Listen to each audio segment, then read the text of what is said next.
going to talk about clamp-on pallet forks. Are they right for you? I'm going to give some of the reasons why I chose the clamp-on pallet forks, and also I'm going to tell you about the particular ones that I purchased.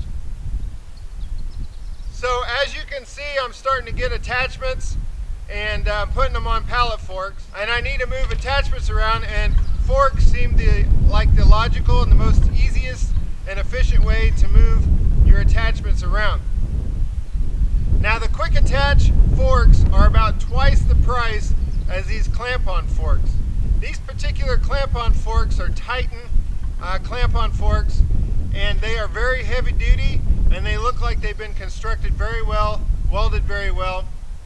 Each clamp-on fork weighs 50 pounds, so that adds 100 pounds to your bucket. Now, my immediate goal was to get these so I could unload the tiller, which you guys saw in a previous video. If you haven't, check the video out. And they came in very handy. That was the first time I've ever used forks in my life, and I was pretty clumsy with them, and I'm still getting used to them. Now these particular forks, like I said, weigh 50 pounds, and they are 46 inches from right here to here. They're 46 inches, and they're rated for, together, 4,000 pounds. They will never see 4,000 pounds with my John Deere 1025R. They're very convenient. I like how they're constructed, and I like how they clamp on to the front bucket. I chose these because I don't use these a lot, but I have enough things around the house that I could use them here and there. And I'm going to show you a few things when I'm going to use these clamp-on forks for. So let's get these onto the bucket and start moving these attachments, and I'll show you a couple other things that I'm going to use these for around the farm.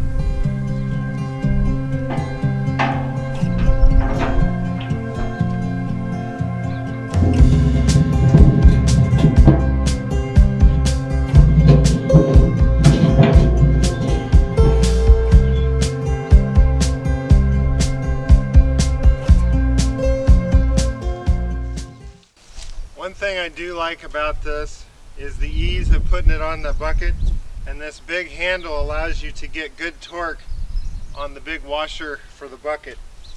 If you notice, there's a big piece of round bar here fitting right around the edge of the bucket, and then there's a piece of square bar back here that fits as far back on the bucket. So that takes a lot of the force away from the point and kind of brings it back towards the center of the bucket.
in very handy to move those attachments around.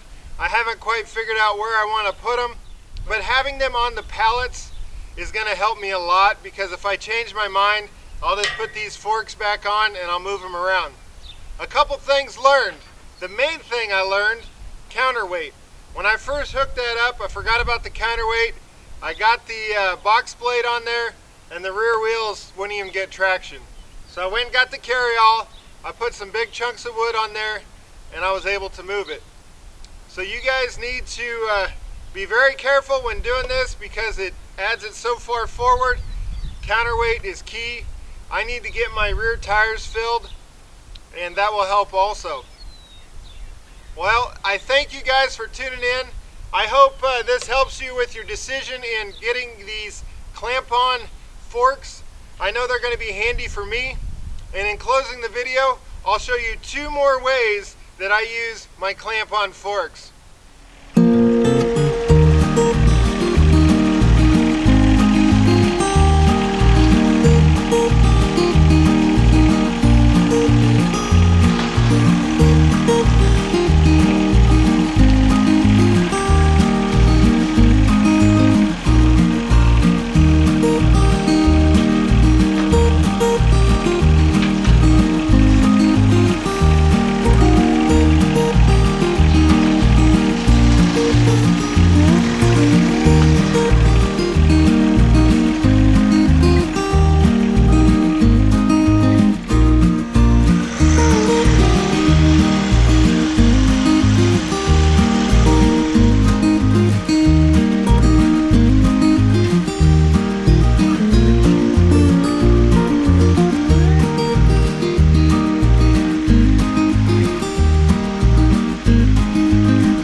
Well guys, I thank you for tuning in and watching. If this is a video you like, hit that like button. And once again, I ask for your subscription. It helps the channel out. I think we're doing good things out here. Why don't you follow the Watkins Tree Farm? We do tractor work, and we're trying to build a business, a Christmas tree farm. So those were my 2 ideas. The first one was those railroad ties. There is a ton of railroad ties out here. They had an old garden and the whole thing is lined with railroad ties. And my first thought is to put them over where the parking lot will be at the Christmas tree farm and do a perimeter border. And I'll use those forks to transport those big old railroad ties over there. That'll save my back. And then the second idea I had was for these limbs. If they keep falling, or if I have more limbs, or firework in general, I'm able to lift that limb off the ground and cut it and not have to bend over and hurt my back. I hope this video helped you make a decision on the forks. I know this is something that I've been looking forward to, and I can't wait to use them more. I thank you guys for tuning in. You take care, God bless, and I'll see you on the next video. Bye-bye.